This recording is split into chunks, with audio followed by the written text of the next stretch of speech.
Afternoon, everyone. Hello.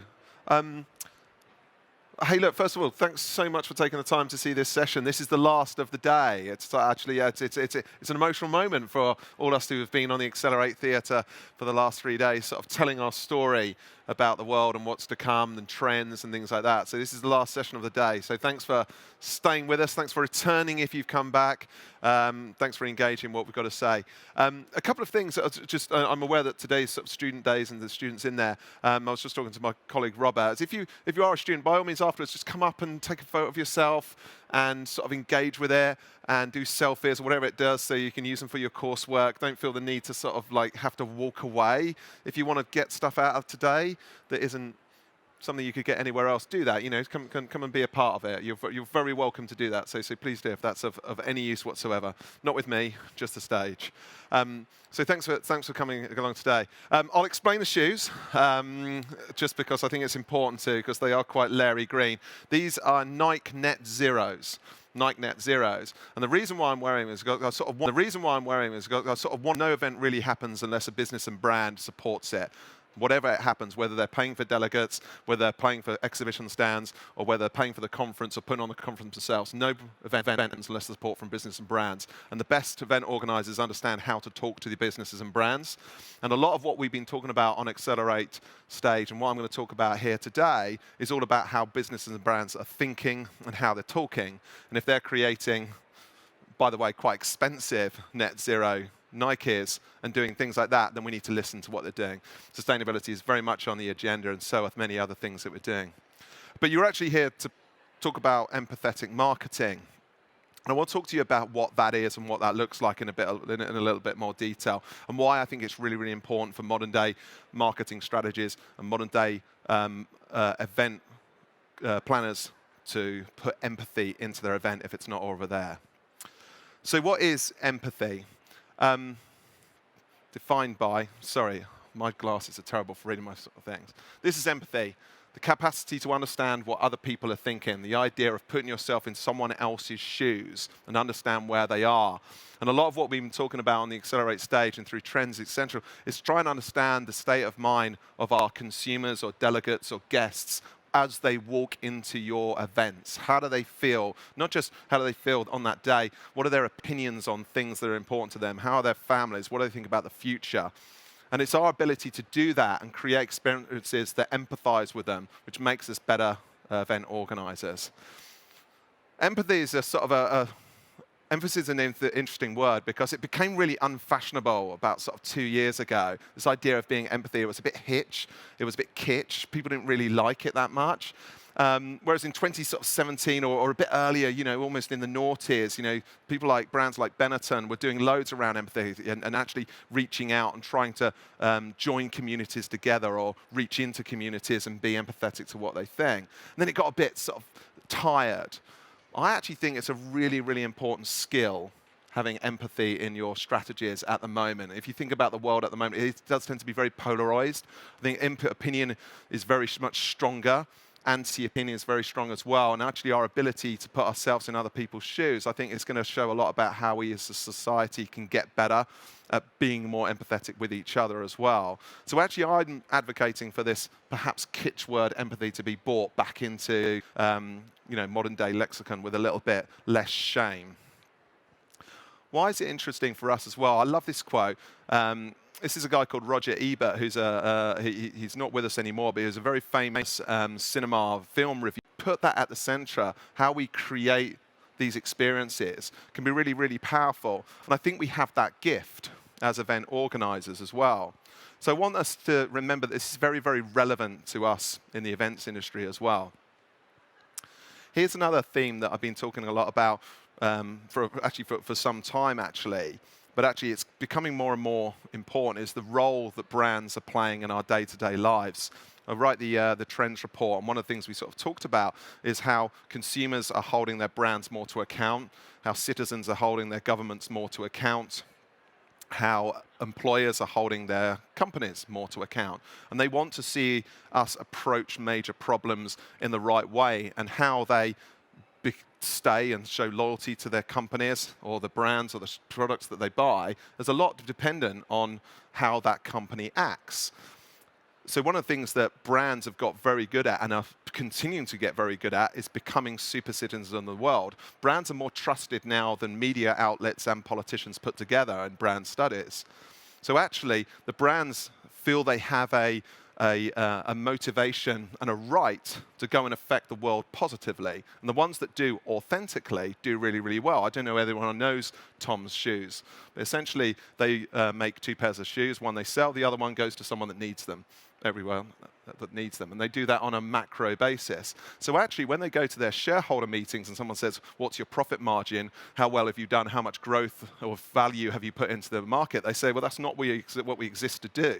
We exist to put more shoes in front of people that don't have shoes. So you're going to judge us on that, not anything else fiscal. And I think that's an amazing way of running a brand at the moment. Who wouldn't connect with that brand? I want to sort of take a step back because I'm a marketeer, I'm not an event organizer. So what I want to do here is sort of join the bridge between sort of marketing in general, then event marketing and events at the same time. And I thought I'd do that by sort of having a little bit of a look about what marketing looks like at the moment. If we understand that, then we'll sort of understand why empathetic marketing is important. So that's the direction of travel I want to do. And this is something that myself and Robert talk a lot about, which is the C words. There's so many C words dotting around our industry at the moment: content, creativity, channels, connections, and things like that. There are many, many C words around. You can pick your own, by the way, in terms of the ones that you seem buzzing around your world at the moment. But for me as a marketeer, it's about creating great content, creating creative content, and delivering that through channels, creating emotions and connections by doing great marketing. And actually, that's the sort of general direction of where a lot of marketing looks like at the moment.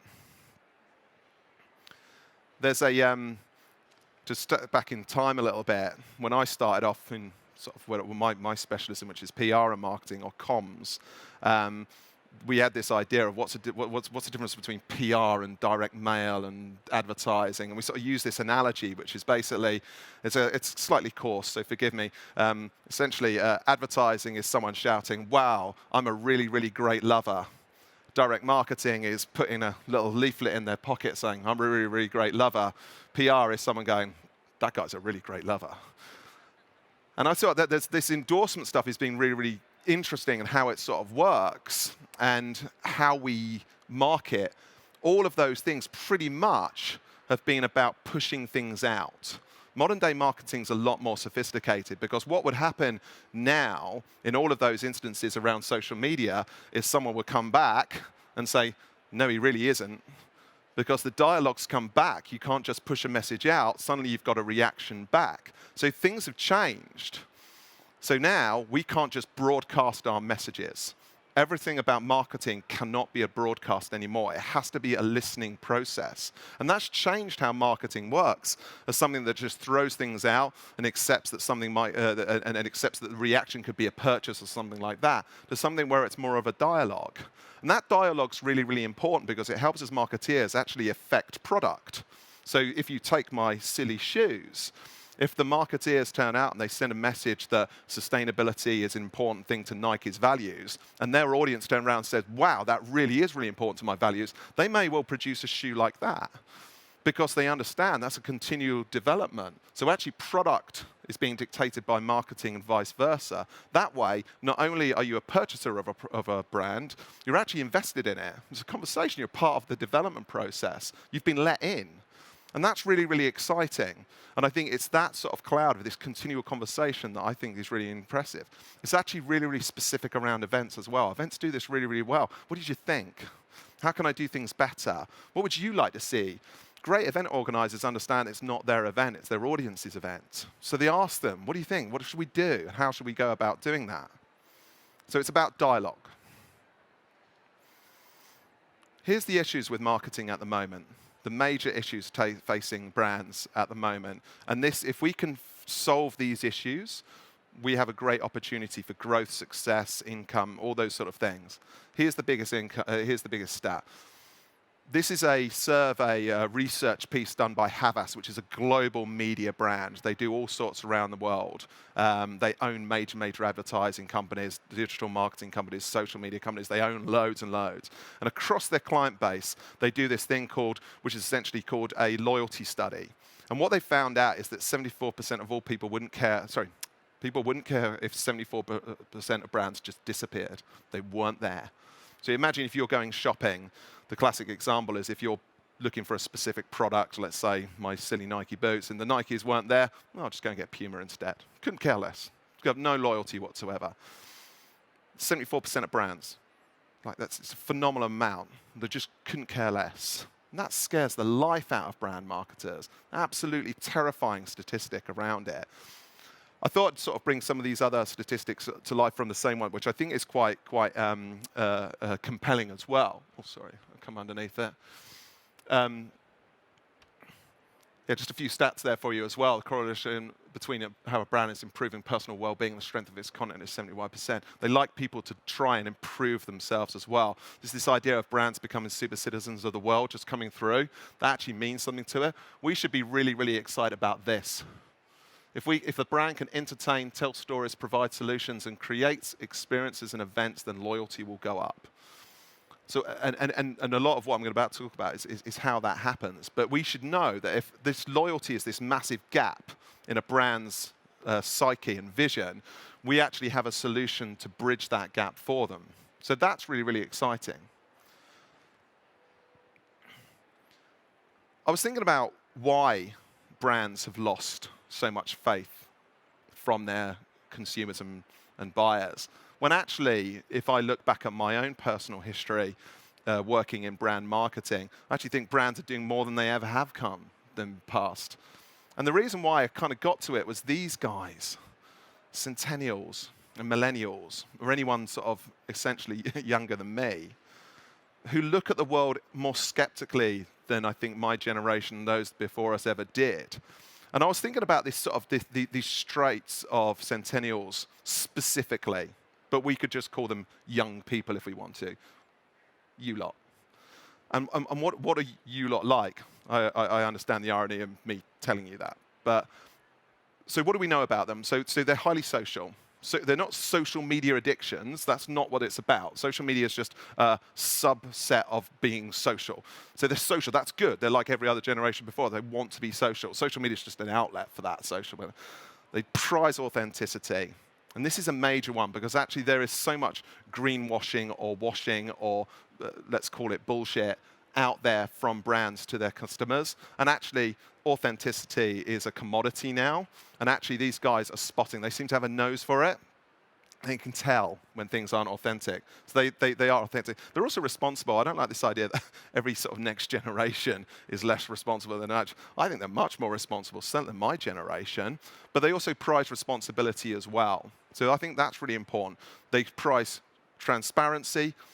They are digitally, and they are digitally connected as well. But I put the social one at the top. But also one that I recently added was they're militant. And I mean that in a good way. I look at my own sort of generation as one defined by indecision. I think this next generation, certainly centennials, are defined by absolute militancy. They're correct. But what the most important thing for event organizers of the future is how quickly this generation will judge them. If we're not authentic, if we don't take our responsibilities seriously, if we aren't transparent about what we're doing or what we're not doing, and we're not genuine with what we do, then we will be judged hard, very much. This is a sort of generation that I'm told, if you're not exciting them in a row, they will walk out. They have no compunction in voting with their feet right in front of you. They will judge you harsh. They will fill in the forms with more attack and things like that. It's good news. We get the right feedback, but we have to understand that we need to cater in a different sort of way. Less forgiving, more discerning, more engaged. That's all good stuff, but it means we've got to react to what they're doing as well at the moment.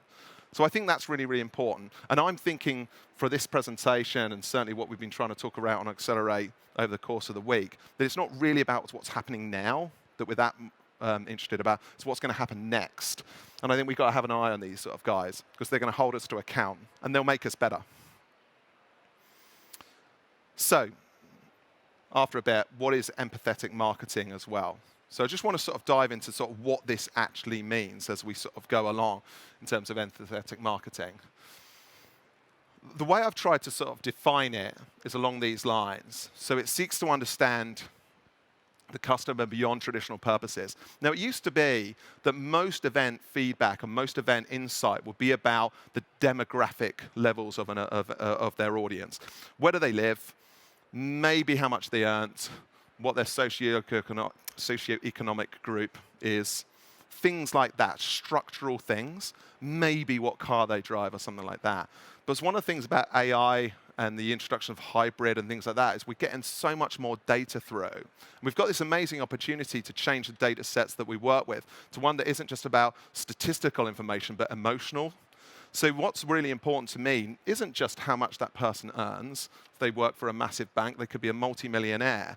But it doesn't mean they don't care about the planet. Doesn't mean they're worried about their children's futures. Doesn't mean that they're not having well-being problems. Are they mentally secure? Mental health problems in their mind. You know, all of those sort of things can hit anyone. And if we understand that, then actually we can have a completely different conversation. Then we're not defined by the fact that the guy's probably got an amazing Jag, or she is a CEO and a power, still a family member. And we can subdivide in a much more intelligent way if we take emotional data into account.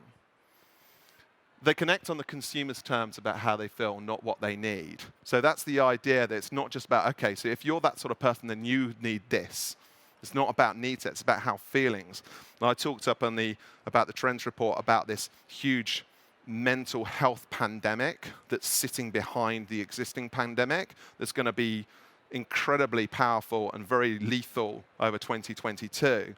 And actually, if we as event organizers understand that as people walk into our experiences, that there may be trouble within them, they may be hurting within them, and then if we create empathetic events that understand that, then we create real power. We can help them along the way. Wouldn't that be nice, just to help someone out for a day?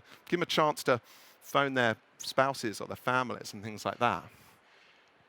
They understand that humanity versus perfection. It used to be Steve Jobs was, in my mind, sort of the last of the perfect CEOs, creating perfect projects, and what perfection it was. I don't think anyone really likes that anymore. I think people like humanity. They like imperfection. I work in PR, and one of the things that we hate but like is a crisis, because this crisis shows fallibility. Recovery is amazing. So if you have a perfection, you can only reach one area. But if you fall over and then recover, people will like you more than they could ever do beforehand. Because they saw you as a human being or a human company, but they also saw you fix something. So actually, the idea of being human is really, really nice. I'm really, really lucky. My sister-in-law is a very, very high up in Uber. And she was talking to me about, you know, how should she go in there, big Wall Street time interview and all that sort of stuff. And I just said, tell them about your family. You know, tell them about the fact that you're really, really nervous about moving from Australia to San Francisco, because you know what? People will connect with that. You're a high-profile woman with 2 young kids. Why would you not talk about that and let people connect with that? Why is that? You know, that's right. And by the way, blokes should do that too as well. You know, then someone can connect with you because you're being a human being. They don't just see you as this perfect structural thing. So I think empathy is a lot about being human, being authentic to yourself. I think it's also about sharing values as well. I think sometimes there's nothing wrong with not buying into a brand or a company because you don't share the same values as you. I think that's absolutely fine. I think a marketeer's job is actually to put those values together. There's nothing wrong with walking out of a restaurant or a shoe shop or whatever it is. We want to make sure we connect with the right people with the right values. That way that conversation's better. Because if that conversation doesn't work, that dialogue that we talked about earlier, you're probably not buying the right products anyway. So actually, let's stop trying to force people to do what we don't want them to do, what we want them to do, and they don't want to do. Let's find the people that do want our products and services, and just do that instead. And that way, it's a little bit more human as well. And then there's this idea of the genuine efforts of the product, and genuine is the first thing. And as a PR consultant, I always sort of start a lot of my presentations off with PR is the result of what you do, what you say, and what others say about you. And as a PR person, I can control 2 of those things externally, but The brand has to control the first. It's about what brands and businesses do. They have to do first. There's no point getting a spin doctor like me to pretend this imperfect brand is doing things wonderfully or to create something out of nothing. Brands have to do things properly first, and then they can go out and promote them afterwards. And again, going back to those scary centennials, they'll find out. They're citizen journalists. They can get information. They're smart. They can sniff it out. They know. So genuine efforts of the brand. And I mean efforts as well. Intention is good. You can be judged on good intention. It doesn't always have to be great outcome as well. So how do we create that into the events world? So simply, just to sort of summarize on some of those points. So yeah, let's collect emotional data. Let's allow our audiences to create their own events. So this is this idea that actually, like I was saying before, have your event, you know, young delegate, have the event that you want to have. What we all do as an event organizer, it will give you a suite of options that are lovely, that are all kind of things you want to do, but have a pick and mix. That's kind of what festivalization, was all about. It was all about the idea of a great festival you can go in and choose. So give them choice and abundance. Anyone that saw the Live Group's presentation this morning, it showed a great Venn diagram with the more choice goes up, the more quality feedback goes up. And it was amazing because it just showed if you give people choice, they have the event they want, not the one that you want to inflict on them. And I thought that was great. Lead and follow your community as well. So I think sometimes events can sometimes let their community dictate to them. And I actually think events need to maybe be a bit more braver and not just listen to the feedback, but actually enforce something as well onto them as well. Turn around and say, you all want this, and that's great. We'll give you a lot of that. But we're going to bring something else in. We want to challenge you a little bit more. We want to bring our own ideas and thoughts into this as well. We want to give some leadership here.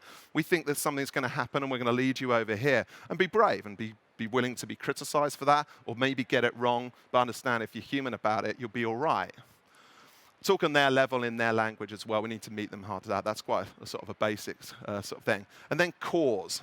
This is typical for me as a PR person. I always like a cause. You know, where do we march? You know, who do we follow? What's our cause? What's our reason? And I think every event needs to have something around that. You know, what do we really get about? Something like IBTM, yes, it's about great business events and putting in meets and events, but actually there's more going on in the world than that. We've got to have a bigger cause about that. We want to change things for the better, things like that. And I think if we get that right, again, we have more emotion around it. I want to sort of just show a couple of examples about how this looks and sort of some of my personal experience. Nike, sorry, bit of a brand slag on that one. Sorry, I keep on going over. Nike used to advocate for buying trainers. Now they advocate for going running. Subtle shift, but really, really important one. The first one says, give me your money. The second one says, stay healthy. I'll create an app that lets you track it. You continue to improve, and I'll give you incentives about it. And by the way, you wouldn't mind buying some trainers. That's absolutely fine. I kind of care about you first, but I want you to be better. The last of the CEOs was perfect CEOs is Steve Jobs. The first of the imperfect leaders is Jacinda Ardern. I think she's absolutely amazing. Never have I seen someone sort of collect people around her by being authentic to herself, being photographed with a child in her hands. You know, everything she does comes from herself. And again, not perfect, but perfectly imperfect. There's so much to learn from someone like this. This is quite interesting. This is a show in the UK called The Ideal Home Show. They did a huge amount of work on emotional data. And one of the things they did with the emotional data is they found out that their audience set, one of the key things that emotes to them was nostalgia. This idea of nostalgia triggered an emotion in them. They found that out through clever AI and emotional data. So what did? They sort of tracked the average age of their audience and found that around that time, the best TV program for that sort of audience was this strange thing called Only Fools and Horses, which is if you're in the UK, you'd know it. If you're not, you probably won't. But it's quite a fun thing. So what they did is they hung this iconic car from the TV show up there, and they also built a famous set, like a flat. If you like Friends, it was the same as building Central Perk down there. And it was the most selfied thing, the most Instagram thing across the whole show by a country mile. And what it showed is it was a great sort of statement. I know you. You know me. Let's let's have some fun around it. Yeah, go and buy some stuff. Great. But actually, let's have some fun around it. And they did that because they understood their audience. They empathized with them, saw them. And I like those sort of steps because it just shows how powerful this stuff can be. So how can we do that through events? Here's my top tips around for people that actually organize events rather than like me that talk about them. Build worlds for your consumers. Let them into your world. So do it for them. Build a world around them. I remember an event organizer on a festival scene that I work with as well. She said there's nothing better about being an event organizer because you get to build worlds. I quite like that sort of phrase. Build your world and put them inside it as well. Do something for the world as well. Because actually in 2022, I talked a lot about action this morning. God, we need to do action. Everyone's got to do something good for the world. I think great event organizers that do that have a chance to reach and affect large swathes of people. Entertain and educate and inform, but also emote. Make them feel something as well. When they come into an event like this, we don't want to just come away with great information. We had an amazing talk yesterday about a harrowing story from a lady's life and how she was dealing with it. God, it was a tearjerker. But we wanted to make people feel like that because it's not been perfect the last 2 years. It's been anything but. So let's make them feel something as well. And ideas are infectious as well. So just remember that if we plant great ideas into people's minds, they become infectious and they spread in a more positive way than other viruses as well. I just want to finish again with a couple of case studies that I really like in terms of bringing to life how experiences and brands can intersect and how that sort of works from experiential way. This isn't about sort of your classic meetings, it's more the experiences and activations. But I really like this one, which is by ASICS. And what they did is I can't remember the New York subway. I think it's Central Hall, New York subway. And what they did is they built this entire screen across it, which kind of looks like that. And what you could do is you could run with Ryan Hall, who's the Olympic level marathon runner. And you could literally, across here, Ryan would run in CG, and you could try and keep up with them. And it was a really, really nice way of ASICS sort of giving a bit of fun and gamification into an event or an experience activation that really had a bit of fun about it. And I really sort of like this idea of running with Ryan, being part of it, him being part of your world and you being part of his. So I really sort of like that as well. And then my other one, because I get really excited about esports and understanding how brands work with esports as well. And I think when brands do something for consumers, it's really, really powerful. Actually, my wife works in triathlon events, and she got a swim brand to help people out of a lake. If you're swimming with triathlons, you come out of the lake, it's always really, really muddy. So that brand was literally helping them out. Just stood there, just helping kids out. It was brilliant. It was such a clever thing to do. This is not too similar. This is the DHL delivery of a sword to a strange, weird guy. But the people that play that game absolutely loved it. It was a brand activating in a really honest way and just coming into their world, delivering something in a fun way, magic potion or whatever it was going to be that day, and then going out again. It just had so much fun around it. So there's lots of things that we can do if we empathize and we understand our audience to sort of bring that to life. So I've gone on a bit because I'm quite excited about this subject. So yeah, I hope that's given you an idea about why I think empathy is such an important emotion and quite important skill and how it can hopefully improve your events. And I've allowed myself a measly 1:30 for any questions that you've got. I did mention Slido, didn't I? Because there's some people coming in with some ideas as well. How would you collect emotional data? Any examples? You know what? I might admit defeat on this one. There's some really, really clever people who understand how to collect emotional data in the right way. And there's some really, really great agencies that can do that. But I think the general rule of thumb in terms of collecting emotional data is to do kind of what the guys from the Ideal Show phone is understand the intersection between what emotions you want them to trigger and kind of who they are as well. So it sits alongside normal data, but then you add on feelings and things like that. I would also advocate for putting trends in front of people as well. How do you feel about the world and its future? How do you feel about young people's and around social media? How do you feel about Instagram and what that does to teenagers? Things like that, I would put that in there as ways of collecting emotional data as well. Has anyone got any other questions? No, it's a long day. It's been a long week. Look, thanks so much for your attention. I hope that was helpful. I hope that was intriguing and information. The slides will be available as all the sessions are. If you have loads and loads of time, you should download all the Accelerate sessions over the last 3 days and watch them like TED Talks. And if you watch them all, you become a better person and a happier person, I'm sure. In the meantime, have a lovely, lovely day. Thank you.